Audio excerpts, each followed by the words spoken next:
We are getting ready to prepare planting areas in our garden bed that will feed our vegetables for many months ahead.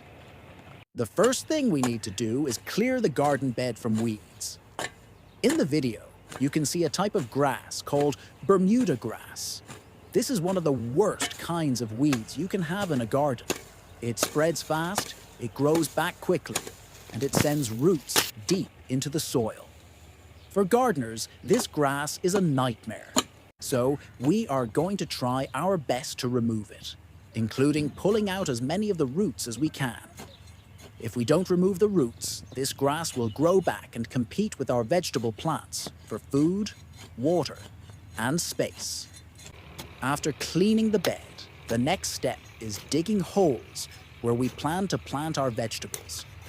We do not want to make small holes. We want to dig big, deep holes. The bigger the hole, the more nutrients and organic material we can add to the soil. This will give our vegetable plants more food over time and make the roots stronger.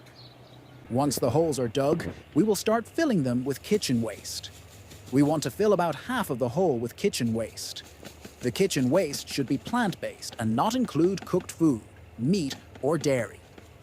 Things like vegetable peels, fruit scraps, coffee grounds, and crushed eggshells work very well. These items break down and turn into compost. As they break down, they release nutrients into the soil such as nitrogen, phosphorus, potassium, and other micronutrients that plants love.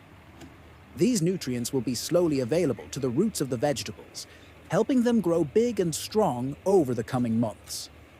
After adding the kitchen waste, we cover it with the same soil we dug out of the hole. This helps block bad smells and keeps flies and pests away. It also helps the kitchen waste break down better by creating the right balance of air and moisture in the soil. When the waste breaks down under the soil, it not only feeds the plants, but also improves the soil structure.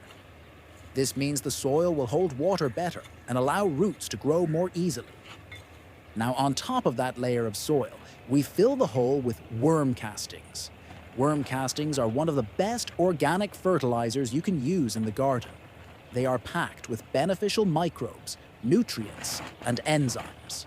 These help plants absorb nutrients faster and improve plant health. Worm castings also help protect plants from certain diseases because they boost the plant's immune systems. They make the soil soft and rich, which helps water drain properly, but still keeps enough moisture for the roots. Another big benefit is that worm castings encourage strong root growth and more flowers and fruits later on. They release nutrients slowly, so the plants get a steady supply of food over many weeks and months. After adding the worm castings, the next step is to give a good amount of water to each hole. Water helps settle everything down in the hole and starts the process of breaking down the kitchen waste. It also helps the worm castings soak into the soil and start feeding the microbes that will work hard to release nutrients to the plants. Now the planting areas are ready. You can plant your vegetables right away in these prepared spots. The roots of your new plants will grow deep into the holes, where they will find rich organic matter, worm castings, and lots of nutrients. This method not only saves you from using chemical fertilizers later, but also keeps the soil healthy and full of life. Over time, your plants will grow faster, have greener leaves, and produce more flowers and vegetables.